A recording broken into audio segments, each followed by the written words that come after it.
Hello friends, आज हम लोग क्लास 9 का चैप्टर 1 जिसका नाम नंबर सिस्टम्स है, उसकी एक्सरसाइज 1.2 को सॉल्व करेंगे। ठीक है, तो आइए चलिए सीधा एक्सरसाइज पे चलते हैं। तो यहाँ पे क्वेश्चन है, state whether the following statements are true और फॉल्स, जस्टिफाई योर आंसर्स। मतलब हमें ये देखना है कि जितने भी स्टेटमेंट, ये 3 स्टेटमेंट्स गिवन है, क्या ये ट्रू है या फॉल्स है, और अगर ट्रू है तो क्यों है, फॉल्स है तो क्यों है, उसका एक हमें जस्टिफिकेशन देना पड़ेगा, रीजन देना पड़ेगा। चलिए आइए जानते हैं। तो पहला क्वेश्चन, पहला यहाँ पे जो स्टेटमेंट है वो ये है कि every irrational number is a real number. इन्होंने बोला कि भाई जितना भी इरेशनल नंबर्स होती हैं वो सारी की सारी रियल नंबर्स होती हैं। तो भाई हमें क्या करना है, यहाँ पे चेक करेंगे। तो कैसे चेक करेंगे भाई, हम लोग क्या करे हैं कि हम लोग ने फार्मूला पढ़ा है, रियल नंबर जो होती हैं वो किसके बराबर होती है, इरेशनल प्लस रेशनल, दोनों आती हैं इसमें। अब अपन क्या करेंगे, यहाँ तो क्या बोल रहा है कि इरेशनल नंबर जो है वो रियल नंबर होती हैं सारी। तो रियल नंबर का हमने फार्मूला भी पता है कि irrational number plus rational number होता है। तो इरेशनल तो किसके अंडर में आ जाएंगी, रियल नंबर में ही आ जाएंगी। इरेशनल बेसिकली होती क्या है, नॉन टर्मिनेटिंग नॉन रिपीटिंग, ऐसे √2 √3 ऐसे करके। और पी अपॉन क्यू के फॉर्म में भी नहीं लिख सकते। रेशनल नंबर क्या होती है, पी अपॉन क्यू के फॉर्म में लिखी जा सकती है, जहाँ पे क्यू मतलब जो एक डिनोमिनेटर होता है नंबर का, वो should not be equal to zero. But ये बात अलग है, ये तो हम लोग डेफिनेशन पढ़ रहे हैं। बट इरेशनल प्लस रेशनल मिलके क्या बनता है, रियल बनता है। रियल नंबर्स के अंदर इरेशनल भी आती हैं और रेशनल भी आती हैं, और रेशनल बेसिकली रियल नंबर के अंदर में आती है। तो ये सही है स्टेटमेंट्स, आराम से क्या है यहाँ पे लिख सकते हैं, ट्रू। नेक्स्ट हम लोग देखते हैं यहाँ पे, नेक्स्ट है स्टेटमेंट कि every point on the number line is of the form √m, where m is a natural number. तो यहाँ पे नंबर लाइन क्या होती है, नंबर लाइन तो वही क्या होती है, नेगेटिव से लेके पॉजिटिव तक दोनों साइड होती है। तो पॉजिटिव में 0 से +1 +2 +3 ऐसे करके कहाँ तक जाएगी ये, पॉजिटिव इन्फिनिटी तक। नेगेटिव में -1 -2 -3 ऐसे करके अप टू माइनस इन्फिनिटी। तो अब यहाँ पे क्या हम लोग देख रहे हैं कि जो m है वो नेचुरल नंबर है। तो m की वैल्यू हमेशा क्या रहेगी, सॉरी, m की वैल्यू हमेशा क्या रहेगी, 1 2 3 ऐसे करके up to positive infinity. Negative की तो हम कभी बात ही नहीं करेंगे यहाँ पे। तो नेगेटिव की बात ही नहीं होगी, तो बेसिकली फिर उसके बारे में हम क्या करते हैं, भूल ही जाते हैं। तो सिंपल सा ये क्या है, ये गलत है, क्योंकि m अगर नेचुरल नंबर होगा तो नेगेटिव पार्ट्स की बात ही नहीं होगी कभी। तो जब m √m होगा और फिर बेसिकली रूट के अंदर कभी नेगेटिव वैल्यू होगी तो वो दिक्कत करेगी, इमेजिनरी वैल्यूज हो जाती हैं। तो उसको हम पहले बाद में छोड़ते हैं। लेकिन हम लोग यहाँ पे ही सिंपल हो गया कि m की वैल्यू नेचुरल है तो पॉजिटिव ही होगा, पॉजिटिव की ही बात होगी, नेगेटिव की तो कभी बात ही नहीं होगी। तो यह ऑप्शन क्या होगा यहाँ पे, ये स्टेटमेंट फॉल्स हो गया। अब नेक्स्ट स्टेटमेंट है यहाँ पे कि every real number is an irrational number. जितनी भी रियल नंबर होती हैं वो इरेशनल नंबर होती हैं। अभी हाल हम जस्ट ऊपर ही लिखे हैं, फिर से एक बार लिख लेते हैं। रियल नंबर इक्वल्स टू क्या होता है, इरेशनल प्लस रेशनल। ठीक है, ये होता है नंबर्स। तो अब यहाँ पे भाई रियल नंबर्स जो होती है उसके अंदर इरेशनल भी आती है और रेशनल भी आती है। तो रियल नंबर इरेशनल के अंदर कहाँ हो जाती है, रियल नंबर तो खुद ही बड़ा है पार्ट किससे, इरेशनल से। इन दोनों को जब ऐड करते हैं तब रियल नंबर बनती है, ना कि रियल नंबर इनके अंदर में आती है इरेशनल के। अगर इरेशनल की बात करेंगे तो रेशनल छूट जाएगा रियल नंबर का। ठीक है, तो यहाँ पे क्या है, सिंपल, ये भी फॉल्स हो गया, क्योंकि भाई इरेशनल नंबर एक पार्ट है रियल नंबर का, क्योंकि रियल नंबर में इरेशनल प्लस रेशनल दोनों आता है।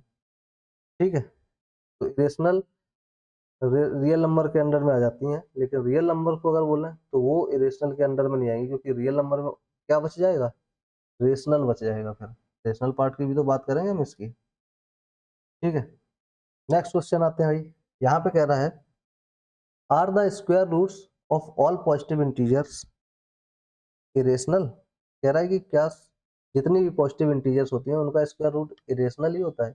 If not, give an example of square root of a number that is a rational number. तो कह रहा है फिर नहीं है तो हमें एक एग्जांपल दो।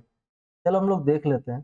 जैसे ऐसा नहीं है कि सारी are the square roots of positive numbers जो है वो सारी पॉजिटिव नंबर्स का स्क्वायर रूट इरेशनल नहीं होता है। इरेशनल की प्रॉपर्टी हमें पता है क्या होता है, इरेशनल की प्रॉपर्टी, इरेशनल नंबर की प्रॉपर्टीज क्या होता है? सिंपल सा क्या होना चाहिए? Non terminating, non repeating. ठीक है, basically non terminating and non repeating ये होता है। ठीक है, ये इसकी प्रॉपर्टी होती है। और क्या होता है? Can not be written in the form of p upon q, ये भी होता है। ठीक है, where q not equals to zero, ये प्रॉपर्टी भी फॉलो नहीं करता है। जैसे कि रूट टू होता है, रूट टू, ये हम लोग अभी इरेशनल की बात कर रहे हैं। रूट टू होता है, इसका क्या होता है वैल्यू? 1.414 ऐसे करके निकालेंगे जब अंडर स्क्वायर रूट, तो क्या आएगा? यही आएगा 2135, ऐसे करके सॉल्व करते चले जाएंगे। वही रूट थ्री का क्या होता है? 1.732 ऐसे करके 05 जो भी आता है ऐसे करके। तो ये नॉन टर्मिनेटिंग, नॉन रिपीटिंग है। ठीक है, तो यहाँ पे ये तो खैर इरेशनल नंबर्स हैं, लेकिन ऐसी भी बहुत सारी नंबर्स हैं। जैसे कि हम लोग बात करें रूट फोर की बात करें, तो रूट फोर का क्या आ जाएगा? हमेशा टू आ जाएगा। या हम रूट रूट नाइन की बात करें, रूट नाइन का क्या आ जाएगा? थ्री आ जाएगा। अब ये टू को हम क्या लिख सकते हैं? 2/1 लिख सकते हैं। थ्री को क्या लिख सकते हैं हम? 3/1 लिख सकते हैं। ये बेसिकली क्या लिखे हैं? पी अपॉन क्यू के फॉर्म में लिखा है। P2 है, Q1 है, यहाँ पे भी क्या है? P है 3, Q है 1। तो ये क्या है यहाँ पे? यहाँ पे जो Q का पार्ट है वो Q not equal to zero भी, इसमें भी, इसमें भी। तो यहाँ पे ये रेशनल नंबर्स तो आ ही गई। तो सिंपल है क्या है कि स्क्वायर रूट कुछ नंबर्स का रेशनल नंबर भी होता है। ठीक है, अब जैसे फोर रूट नाइन या फिर रूट 16 है, रूट 25 है, रूट 36 है, ये सारे के सारे क्या है? रेशनल नंबर्स है, क्योंकि इनको जब हम स्क्वायर रूट निकालते हैं तो एक रेशनल नंबर आती है, कंप्लीट नंबर यहाँ पे। समझ में आया? ठीक है, तो सारे यहाँ पे क्या लिखेंगे? सिंपल लिखेंगे नो। इसका आंसर क्या होगा? नो। ठीक है, और हमने एग्जांपल्स भी यहाँ पे दे दिए। ये देखो क्या, ये रेशनल नंबर्स के एग्जांपल है कि बहुत सारी ऐसी भी नंबर्स हैं जिनके स्क्वायर रूट्स क्या होते हैं? हमारे रेशनल नंबर आते हैं। ठीक है, अब हम लोग नेक्स्ट क्वेश्चन देखते हैं। नेक्स्ट क्वेश्चन क्या है यहाँ पे? So how root five can be represented on the number line. Number line पे रूट फाइव कैसे हम लोग रिप्रेजेंट करेंगे? तो इसके लिए हमें देखते हैं, नंबर लाइन बनाते हैं। यहाँ पे तो हम लोग को ऐसे ही बनाना पड़ेगा, लेकिन हम बताते हैं कैसे करते हैं।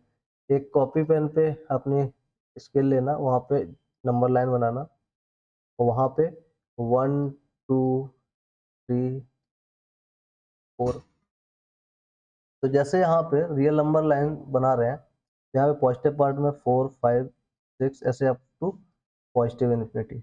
वहीं जीरो के अगर लेफ्ट साइड में जाएंगे तो -1 -2 -3 -4 ऐसे करके कहाँ तक? माइनस इन्फिनिटी तक। अब करेंगे क्या? जो हमारा जीरो पॉइंट है, यहाँ पे ये जीरो है, यहाँ से हमें निकालना क्या? रूट फाइव को रिप्रेजेंट करना है। तो रूट फाइव बेसिकली कब आएगा? जब सिंपल सा क्या, फाइव की वैल्यू कब आएगी? फाइव जब हमारे पास कम से कम 4+1 ऐसे करके कुछ हो, या 1+1 करके निकालेंगे। तो हम सिंपल करेंगे क्या, यहाँ पे एक, यहाँ से टू टू सेंटीमीटर, यहाँ पे मतलब 2 पॉइंट्स तक, ये 2 यूनिट्स तक एक लाइन लेंगे यहाँ पे एक्स पे स्केल से। फिर इधर से ये वाला पॉइंट डालेंगे यहाँ पे, ये जैसे मैंने ए मान लिया, यहाँ पे मैंने मान लिया बी। अब जो ये 2 पॉइंट्स की डिस्टेंस है, इसका एक परपेंडिकुलर बाइसेक्टर ड्रॉ करेंगे। कैसे करेंगे?